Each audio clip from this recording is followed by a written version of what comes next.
Hi everyone, welcome to career talks. इस video में हम डेली न्यूज एनालिसिस देखेंगे 21 जनवरी 2021 का, जो हमारे UPSC prelims and mains 2021 and state PCS के important current affair, current events and international affair and हमारी मिनिस्ट्रीज के जो वर्क होते हैं उसको कवर करती है। जो हमारा पहला न्यूज किससे रिलेटेड है, वो रिलेटेड है कंट्रीज लॉजिस्टिक परफॉर्मेंस से रिलेटेड है। यहाँ पर हम पहले लॉजिस्टिक को समझ लेते हैं। लॉजिस्टिक मींस जो रिसोर्सेज होते हैं, जो गुड्स होते हैं, जो एक्वायर करते हैं, स्टोर करते हैं, ओके, या फिर गवर्नमेंट एक्वायर करती है, स्टोर करती है एंड उसको ट्रांसपोर्ट करती है टू देयर फाइनल डेस्टिनेशन। यहाँ पर जो उसकी परफॉर्मेंस होती है उसको सुधारने के लिए जो स्टेट है, हमारी जो स्टेट है, ढेर सारे जो हमारे इंडिया में जितने भी स्टेट है वो ज्वाइन कर रही है सेंटर एंड प्राइवेट सेक्टर को to improve these country logistic performance.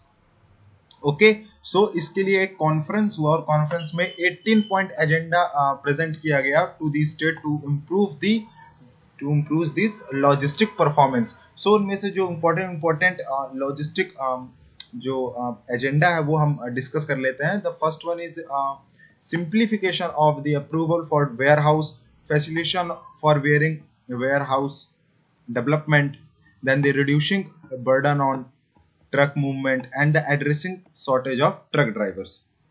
Okay, and उसके बाद जो लॉजिस्टिक परफॉर्मेंस को सुधारने के लिए many states have already appointed the senior officials as a nodal officer for the logistic, and the other state will do as same in a short period of time.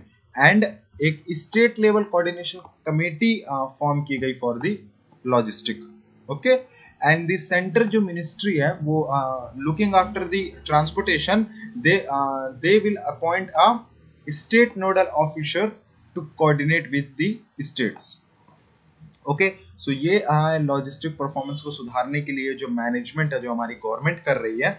Then उसके बाद जो हमारी जो government है, okay, वो क्या कर रही है, जो स्मार्ट सिटी मिशन है, जो किसका मिशन है, ministry of housing and the urban affair का, वो कोलैब कर रही है किसके साथ, logistic dimension of the commerce industry के साथ, टू आइडेंटिफाई और to improve the logistic performance index and assist the state to how to improve the logistic performance. Okay, यहाँ पर आप एक एग्जांपल दे सकते हैं कि लॉजिस्टिक परफॉर्मेंस इंडेक्स के लिए किस तरीके से स्मार्ट सिटी मिशन है वो एक अहम रोल प्ले कर रही है। ओके, देन उसके बाद अब ये था, हम तो लॉजिस्टिक परफॉर्मेंस के बारे में हमने देखा। अब यहाँ पर जो लॉजिस्टिक परफॉर्मेंस इंडेक्स के बारे में हम रीड कर लेते हैं कि जो लॉजिस्टिक परफॉर्मेंस इंडेक्स होता क्या है एंड ये किसके द्वारा रिलीज होता है। लॉजिस्टिक जो परफॉर्मेंस इंडेक्स है, it is an interactive benchmarking tool और ये किसके द्वारा पब्लिश किया जाता है, बाय द वर्ल्ड बैंक। और क्यों पब्लिश किया जाता है, to help the countries identify the challenges, opportunities that they face in their performance on their trade logistic and how or what they can do to improve their performance. Okay, and इस पे जो logistic performance index है, इस पे 160 countries होती हैं and उसमें जो कंट्रीज की जो रैंकिंग होती है वो कैसे कैलकुलेट होती है, ऑन दी 6 की डायमेंशंस में कैलकुलेट होती है। तो 6 की डायमेंशंस कौन से हैं, the custom performance, infrastructure quality, ease of arranging shipments, logistic service quality, consignment tracking and the tracing and the timelines of shipments। तो ये कुछ 6 dimensions है जिसपे हर कंट्री का एक जो लॉजिस्टिक परफॉर्मेंस इंडेक्स में रैंक कैलकुलेट की जाती है। ओके, याद रखिएगा कि जो लॉजिस्टिक परफॉर्मेंस इंडेक्स है वो किसके द्वारा रिपोर्ट होता है, by the World bank and in every 2 years। 2 साल में ये इंडेक्स रिलीज होता है। यहाँ पर ब्रॉडली डिस्क्राइब है कि जो 6 की डायमेंशंस है जिसका वेटेज है, जिसके कारण कैलकुलेट की जाती है लॉजिस्टिक परफॉर्मेंस इंडेक्स, वो आप यहाँ से रीड कर सकते हैं। ये ब्रॉडली यहाँ पर डिस्क्राइब किया गया है उसी चीज को। देन अब जो देखिए यहाँ पर जो वर्ल्ड बैंक 2 ईयर में लॉजिस्टिक परफॉर्मेंस इंडेक्स को रिलीज करती है, तो हम यहाँ पर 2018 का देखेंगे क्योंकि 2020 का भी रिलीज नहीं हुआ है। दैट्स वाई हम 2018 का लॉजिस्टिक परफॉर्मेंस इंडेक्स को देखेंगे। तो उस पे जो टॉप कौन सी कंट्री की है, दैट इज जर्मनी। जो कि दोबारा लीड की है in this table and with the LPI score of 4.20 and उसके बाद उसको फॉलो कौन कौन किया, followed by Sweden, Belgium, Australia and Japan.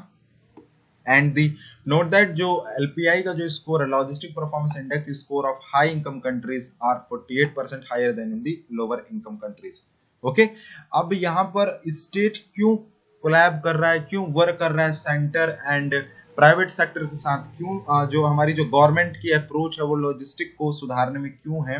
Okay, जो लॉजिस्टिक सेक्टर उसको सुधारने में क्यों है, क्योंकि जो इंडिया की जो रैंक है वो 35 जो रैंक तो 2016 में वो हो गई है रैंक 44। ओके, तो इंडिया की रैंक क्या हो गई है, गिर गई है 2018 में। ओके, सो वर्ल्ड बैंक ने रिपोर्ट किया है, प्रेस में रिपोर्ट किया है कि जो इंडिया की जो रैंक है वो जो 35 से 44 हो गई है। That's why our government promoting the logistic sector. Okay, then ये तो हमने वर्ल्ड वाइड हमने डिस्कस किया कि लॉजिस्टिक परफॉर्मेंस इंडेक्स है जो वर्ल्ड बैंक रिलीज करती है। देन हम अपन इंडिया के लेवल पे देखते हैं, अगर इंडिया के लेवल पे एक इंडेक्स रिलीज होता है वो भी लॉजिस्टिक परफॉर्मेंस से ही रिलेटेड है। वो कौन सा इंडेक्स है, वो इंडेक्स है logistic ease across different state. Okay, और ये इंडेक्स कौन रिलीज करती है, ministry of commerce and industry.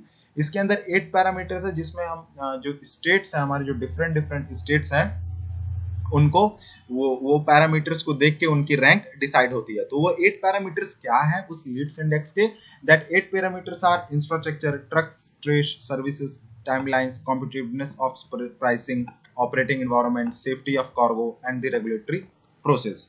Okay, अब हम स्टेट्स में देख लेते हैं। जो हमारे इंडिया में जो टॉप रैंकर जो स्टेट है that is Gujarat. Gujarat state occupied the first position among the 28 states and the Jammu Kashmir came last.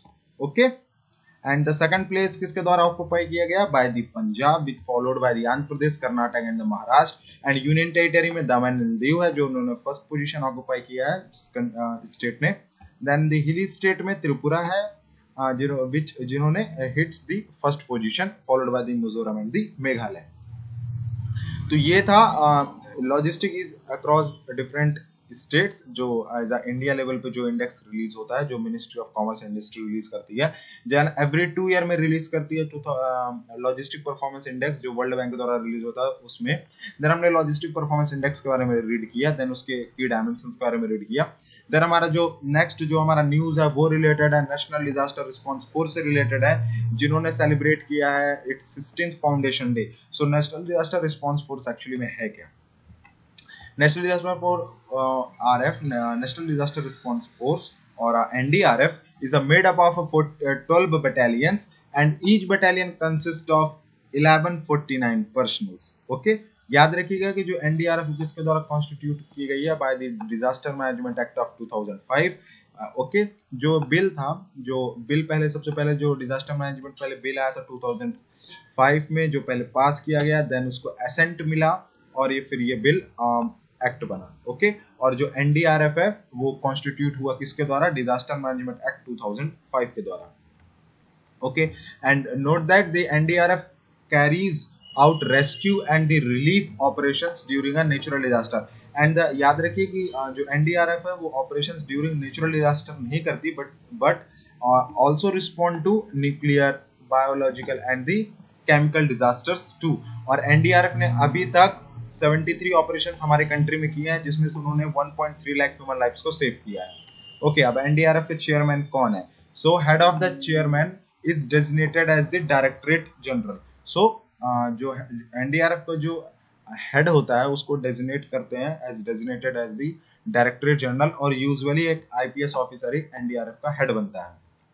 Okay, NDRF किसके अथॉरिटी के अंदर काम करता है, सो एनडीआरएफ फंक्शन करता है नेशनल डिजास्टर मैनेजमेंट अथॉरिटी के अंदर। और नेशनल डिजास्टर मैनेजमेंट अथॉरिटी का हेड कौन है, कौन चेयर करता है, the chairman of the NDMA national disaster management authority is prime minister mister Narendra Modi. याद रखिएगा कोई सिविलियन डायरेक्ट एंट्री नहीं कर सकता है एनडीआरएफ में, no civilian to have an entry into the NDRF. So NDRF consist किससे होता है, उसमें कौन कौन से सोल्जर्स होते हैं, so NDRF consist of CRPF, ITBP, BSF, Sashastra Seema Bal and the CISF, central industrial security force.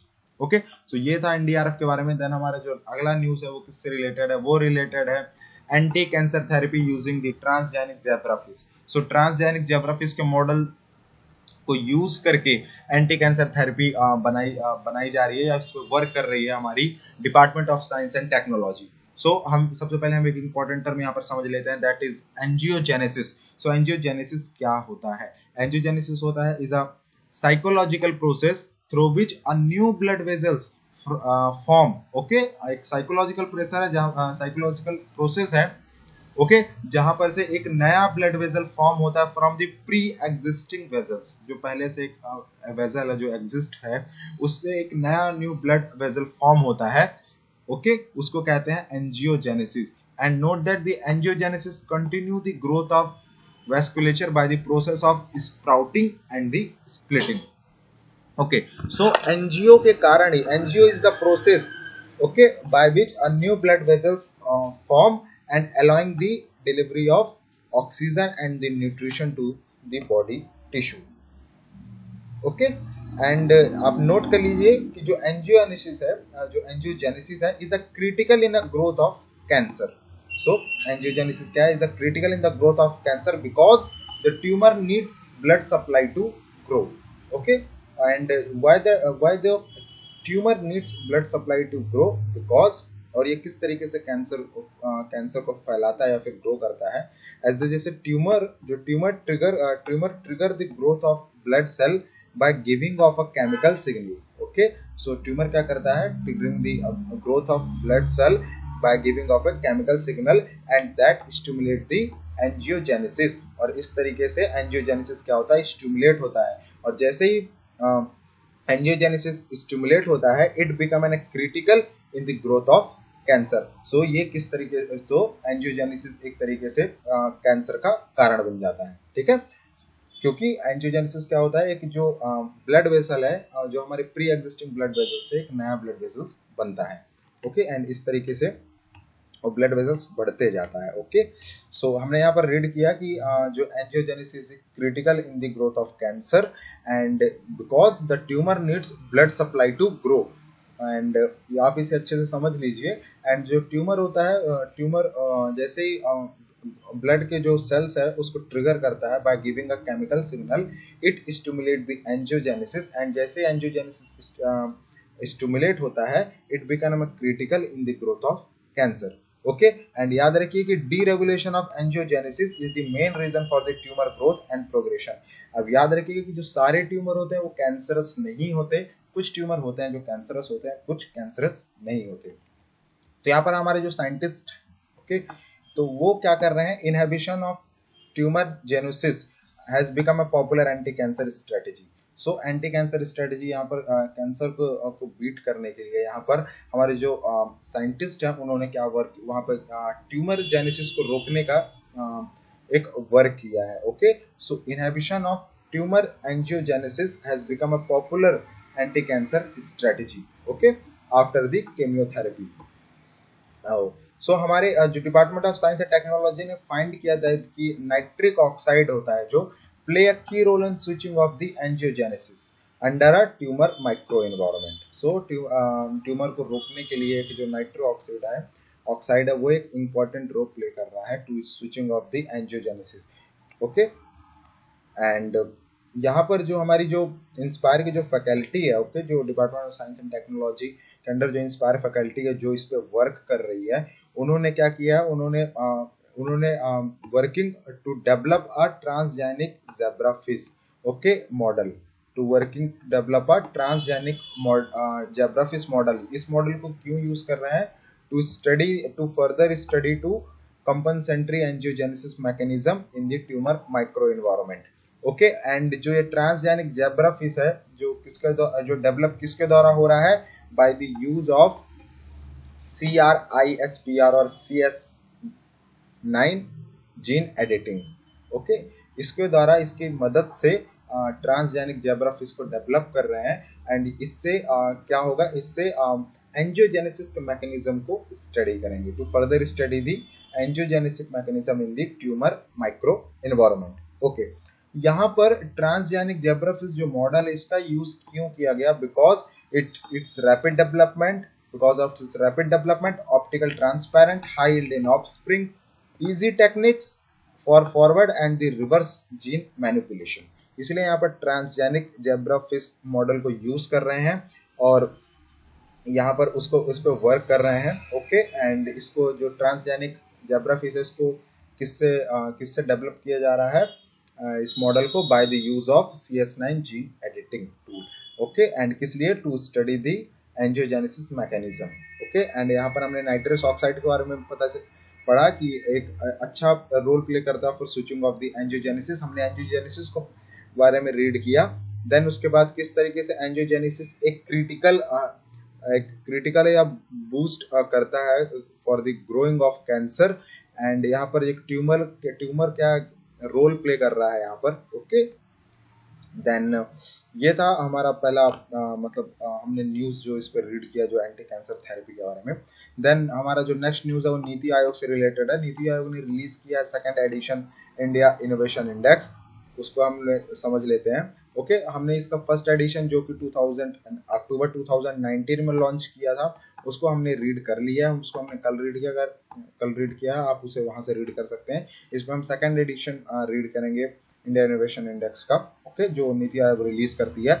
So India innovation index को रीड करने के पहले हम देख लेते हैं कि एक्चुअली में जो इंडियन इनोवेशन इंडेक्स को रैंकिंग करने के लिए हमारी जो नीति आयोग ने हमारी स्टेट्स को कुछ भागों में डिवाइड किया है। क्या किस पे, 17 मेजर स्टेट्स में, then the 10 north east hill states में and the 9 city states and union territories में।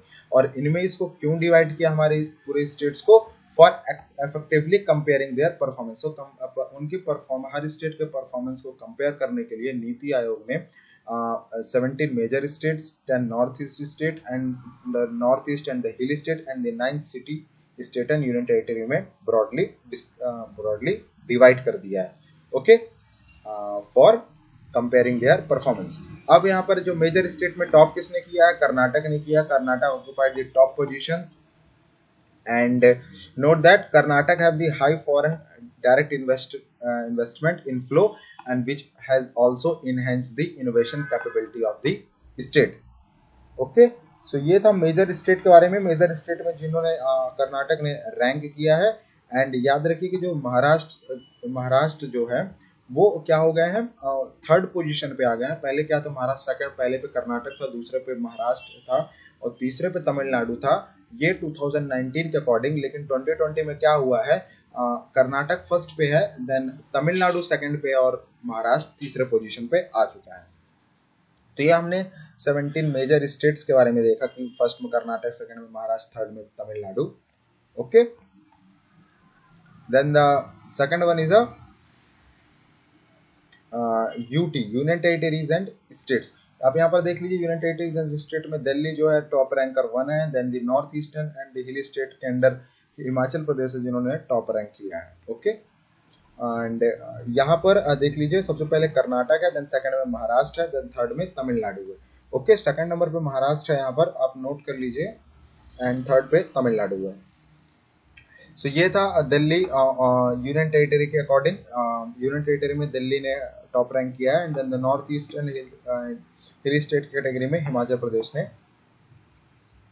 टॉप रैंक किया। ओके, एंड ये जो इंडियन इनोवेशन जो इंडेक्स है इसको मेजर करने के लिए there are 5 enabler parameters and the output through the 2 performance parameters.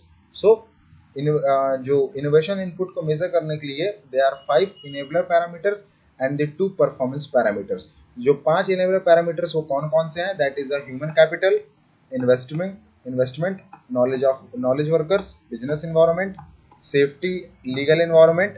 Okay, these are were identified as enabler parameters. और जो 2 performance parameters कौन कौन सा, knowledge output and the knowledge diffusers. So ये 2 है 2 performance meters। तो कुल मिला के इंडियन इनोवेशन इंडेक्स को मेजर करने के लिए 2 पैरामीटर्स होते हैं। First one is enabler parameter, the second one is performance parameter. Enabler parameter के अंदर 5 चीजें हैं और परफॉर्मेंस पैरामीटर के अंदर 2 चीजें हैं। ठीक है, एंड ये जो इंडियन इनोवेशन इंडेक्स है हमारे कंट्री के लिए कैसा यूजफुल है, it will helpful to India to shift to competitive good governance and it make India it's make India innovation leader of the world, and the index is great beginning to improve the innovation country in the innovation environment in the country. Okay, so ये था India innovation index के बारे में। And then हमारी जो next news है वो related है ministry of road transport and highways and defence research development organisation के बारे में, जिन्होंने कोलैब किया है। कोलैब क्यों किया है? For the Jio hazard management. Jio hazard management के लिए दोनों के बीच एक MOU साइन हुई है। फॉर MOU साइन हुआ है in the field of technical exchange and the cooperation on sustainable Jio hazard management. तो यहाँ पर हम एरिया ऑफ कोलैबोरेशन देख लेते हैं, जहाँ पर दोनों जो गवर्नमेंट दोनों जो मिनिस्ट्रीज हैं, जो ministry of road transport and highway and ministry of defence है, उन्होंने जो MOU साइन किया उसके एरिया ऑफ कोलैबोरेशन क्या है। सबसे पहला कोलैबोरेशन एरिया क्या है? Detail investigation of existing critical evidences such as landslide and the slope instability sinking problem. Second one is a planning, design, formulation of sustainable mitigation measure for geohazards for national highways. Third one is supervision or monitoring during implementation of mitigation measures. And the last one is the any other services as may required. तो ये कुछ area of collaboration है दोनों के बीच जो MOU sign हुई है for the geohazard management. जो नेक्स्ट हमारे लोग का जो नेक्स्ट हम लोग का जो न्यूज़ है वो किससे रिलेटेड है? पावर ग्रिड साइन एग्रीमेंट से रिलेटेड है। जो किसके बीच हुआ है एग्रीमेंट? ये एग्रीमेंट हुआ है, द स्टेट एग्रीमेंट हुआ है Himachal Pradesh and the power grid के बीच for improving the telecom connectivity. Okay, so to improve the telecom connectivity, power grid corporation India limited PSU जो मिनिस्ट्री ऑफ पावर के अंडर आती है, उन्होंने एग्रीमेंट साइन किया। किसके साथ साइन किया? Himachal Pradesh state electricity board के साथ किया है, जो कि शिमला में है, for the utilisation of 500 kilometre of optical ground wire telecom network के लिए। ओके, इसके लिए एग्रीमेंट साइन हुआ है। याद रखिए जो एग्रीमेंट साइन हुआ है ये जो प्री एग्जिस्टिंग 350 किलोमीटर जो पहले से है, जो 350 किलोमीटर जो वर्किंग में है, ये इसके एडिशनल है, मतलब इसके साथ 500 किलोमीटर का और एग्रीमेंट हुआ है। तो कुल मिला के टोटल एग्रीमेंट हुआ है 850 kilometre long telecom network. Okay, और जिसपे जो एग्रीमेंट हुआ इस पे वर्क ऑन करने वाला पावर ग्रिड टेलीकॉम है, इस पे वर्क करने वाला है। और ये इस एग्रीमेंट से जो रिमोट एरियाज हैं उन पे डेवलपमेंट होगा एंड वहां पर तक कनेक्टिविटी पहुंचेगी। एंड जो कनेक्टिविटी है इसको इम्प्रूव क्यों किया जा रहा है? why these such agreement exist? Okay, because due to the rough weather condition, landslides, difficult terrains, and the state had been facilitating limited telecom network reach, and this will give a much needed connectivity to the remote areas of the state. Okay, power grid के बारे में देख लेते हैं। Power grid क्या है? एक महारत्न है, महारत्न CPSV under the ministry of power and government of India, and the it is also known as the India's principal power transmission company and one of the largest power transmission utility in the world. फिर next हमारा international affair से related एक news है कि जो cabinet है हमारी, जो कैबिनेट उन्होंने एक MOU साइन किया है। किसके साथ किया है? उज्बेकिस्तान के साथ साइन किया है for the corporation in the field of solar energy. Solar energy के फील्ड में हमारी इंडियन गवर्नमेंट ने उज्बेकिस्तान के साथ MOU साइन किया है। और जो इंडिया में जो यूनियन कैबिनेट है वो किसके द्वारा चेयर बाय की जाती है? By the prime minister of India mister Narendra Modi. So हमारी यूनियन कैबिनेट है जो इंडिया की, उन्होंने MOU साइन किया उज्बेकिस्तान के साथ in the corporation field of solar energy. तो सोलर एनर्जी में उन्होंने कौन सी इंपॉर्टेंट चीजें जो उन्होंने मेंशन की है जो इसको जिस MOU में, वो है सोलर फोटोवोल्टिक पे storage technologies and the transfer of technologies. तो इन तीन चीजों पे ये MOU जो है वो साइन की गई है। And based on this mutual agreement both the parties would work for the implementation of the pilot project in the international solar alliance member countries.